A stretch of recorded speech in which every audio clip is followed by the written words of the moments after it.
श्रद्धा सबुरीचा मंत्र देणाऱ्या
या प्रसंगी वैद्यकीय संचालक left colonel doctor Shailesh Ogh, उपवैद्यकीय संचालक doctor Pritam Wadgave, cardiac surgeon doctor Mahesh Mistry, doctor Vidyut Kumar Sinha, cardiologist doctor Sandeep Deore, neurosurgeon doctor Mukund Chaudhari, physician doctor Ajinkya Dhakane, अतिदक्षता तज्ज्ञ डॉक्टर विजय नरोडे, भूलतज्ञ Santosh Marathe, doctor Santosh Suravase, doctor Nihar Joshi, doctor Gayatri Laxmi Nagpure, सह अधिसेविका मंदा थोरात यांच्यासह रुग्णालयातील सर्व स्टाफ, डॉक्टर, नातेवाईक मोठ्या संख्येने उपस्थित होते. साईबाबा संस्थानचे मुख्य कार्यकारी अधिकारी यांच्या प्रमुख उपस्थितीत केक कापून आनंदोत्सव साजरा करण्यात आलाय.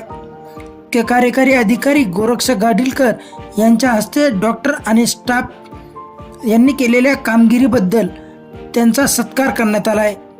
साईबाबांच्या शिकवणीवर असलेल्या रुग्णालयात मोठ्या प्रमाणात मराठवाडा विदर्भ रुग्णालयात उपचारासाठी येतात. साईबाबा हॉस्पिटलमध्ये जे पेशंट येत असतात त्यापैकी बरेचसे पेशंट जे आहेत ते मराठवाडा आणि विदर्भातून येत असतात. येथे मिळत असणाऱ्या सुविधा आणि स्वच्छतेबद्दल आग्रहाने सर्वत्र अभिमानाने सांगतात की या ठिकाणी अतिशय चांगली सुविधा मिळते आणि सगळं स्टॉप चांगले होते आणि स्वच्छता तर अति सुंदर होती. एकदम स्वच्छता जास्त आवडली मला आणि स्टॉपने चांगलं सहकार्य केलं. कार्डिओलॉजिस्ट स्टॉपने चांगलं काम केलं. मला काहीच त्रास नाही. आज कंप्लीट 21 दिवस होत आहे माझ्या ऑपरेशनला. मला काहीच त्रास नाही आणि ऑपरेशन करताच माझी बिमारी चालली गेली. जे जीव घाबरणं होतं, धाप लागत होती, ते सर्व चाललं गेलं. मी स्टॉपच्या संस्थेच्या पूर्ण हॉस्पिटलच्या फार फार फार फार ऋणी आहे. मी जळगावहून आलेलो आहे. धन्यवाद. काय नाव आहे? लाल पांडे. कोणत्या गावचे? जळगाव प्रॉपर. या कार्यक्रमाचे प्रास्ताविक सुरेश टोलमारे जनसंपर्क अधिकारी यांनी केले. सूत्रसंचालन शंकरानंद ओहोळ यांनी केले तर मान्यवरांचे आभार डॉक्टर प्रीतम वडगावे यांनी मानले.